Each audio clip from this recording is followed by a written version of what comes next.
Hi, I'm Alexandra Harbushka, founder of Life With Herpes. Okay, today's episode is one that's really sensitive, and it's something I personally haven't experienced yet, but I absolutely could. And it's when you give the person that you like, or you're sleeping with, or your partner, herpes.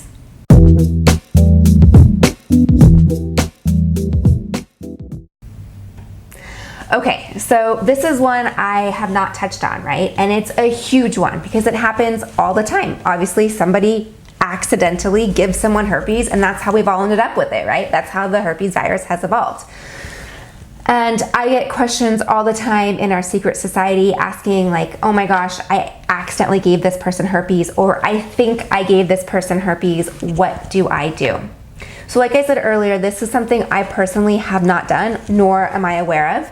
That I have given anybody herpes, but so I've avoided this, right? Because I like to be transparent and I like to talk about things that I've personally experienced. So this is one that I've just avoided because I couldn't talk about it from my own personal experience. So what I did is I reached out to our community on the Secret Society and I asked, I said, hey, anybody out there been there, done that, had this experience? What was it like? How did you feel?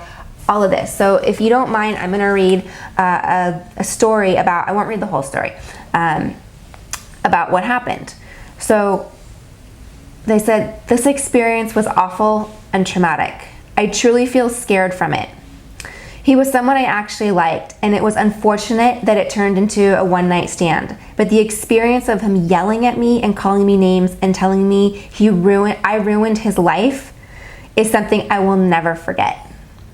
I still think of it over and over and wonder if I really gave him herpes, or if he was just an asshole and felt like it was a cop-out or an opportunity to get out of it. I was afraid of going to jail, and sometimes I still worry about it. I was paranoid for a long time of the unknown phone numbers that I'd get calls from, wondering if I did ruin his life, wondering if it was from him. But then I have to remind myself that he also never took the responsibility to initiate the STD talk with me either. I was just as much responsible to ask, especially since he was an active participant in unprotected sex. Why should I feel 100% of the burden? I will also say that ever since then I disclose. I could never relive something like that twice. It was horrible beyond words, and I still feel some level of guilt in my heart from that experience. I wish I could work through it. A part of me feels so much shame to ever reach out to him or ask, and then the other part of me knows that sex is a two-way thing, and that the person who has the STD engaging in open communication is both people's responsibility when engaging in unprotected sex. That experience is the experience that led me to be more cautious with who I let in my life, my heart, and my body. I just got chills on that. I realized he was cruel and that I need to be more aware of the kinds of people I let into my life. So that's not the full story, but I wanted to just touch base on that. And this is somebody's words and someone's personal experience. So if you're listening, reading, watching, whatever, and you're like, yeah, I get it, I've been there. Or if you're on the reverse side of you're like, I just got this, what happened? I just want you to know that there are two sides to every story. And this is, we don't intentionally, I don't think anybody intentionally wants to give somebody herpes. Like I don't intentionally want to give my husband herpes, right? Like it's not on my to-do list, right? It's not an intentional thing. So it's definitely, when we are diagnosed with herpes, it's definitely one of the biggest fears of oh my gosh, I never want anybody to experience what I just went through, and so I'm never gonna date again, or I'm never gonna have sex again, because I just don't want anybody to feel this way, and I don't wanna be responsible for it.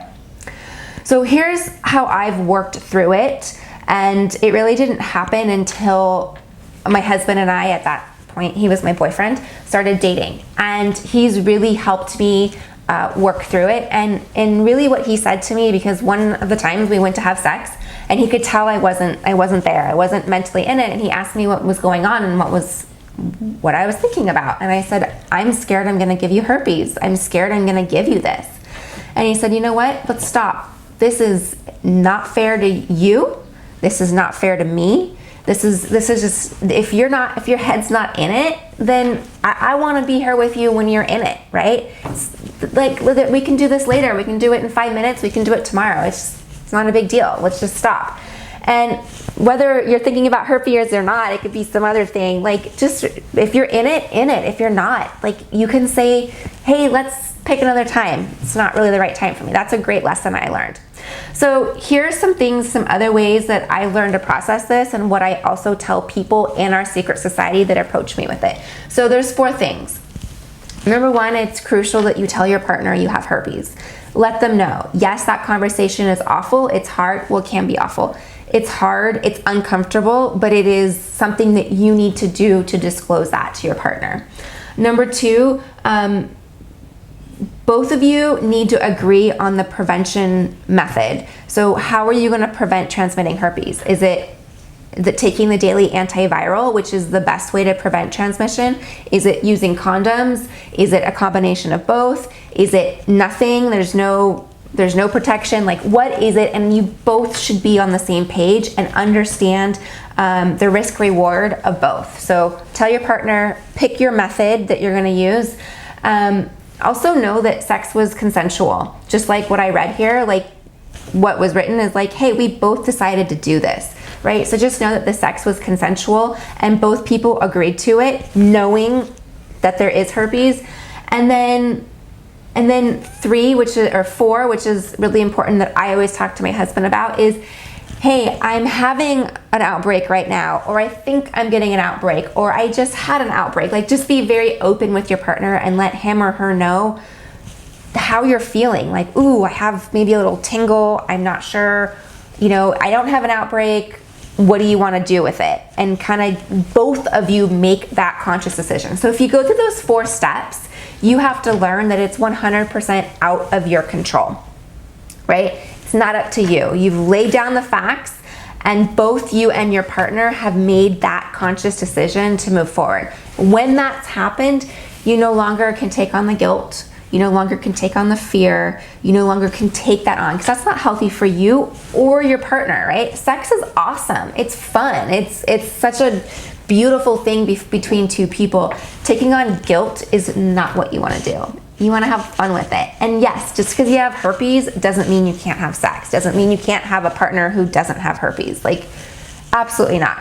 Another key thing I want you to remember, because this comes up a lot as well in the secret society, is when people tell their partner they have herpes and the partner says they're okay with it, but then they tend to put the partner down, or like use it as a carrot, or just use it to kind of one-up them, and like, oh, you would never find anybody that would ever accept you because you have herpes, but I do.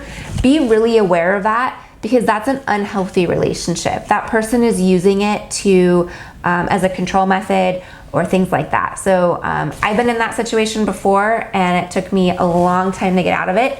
And I just want to make sure that you don't go into that situation as well. That's a whole nother episode, but I really want to touch on it. Okay, you've heard me talk about the secret society. I want you to go check it out if you have herpes, if you are like, oh my gosh, I need to have this conversation. We are talking about it all the time, and it is such a beautiful, beautiful place for people like myself, like you, who are living with herpes. There's hundreds of people all over the world, different countries, different time zones, which I think is super cool. And we're there, we're holding each other's hands, we're talking about this and learning as we go along. Go to lifewithherpes.com/secret society, and you'll find it all there. All right, I'll see you soon in the next episode. Bye.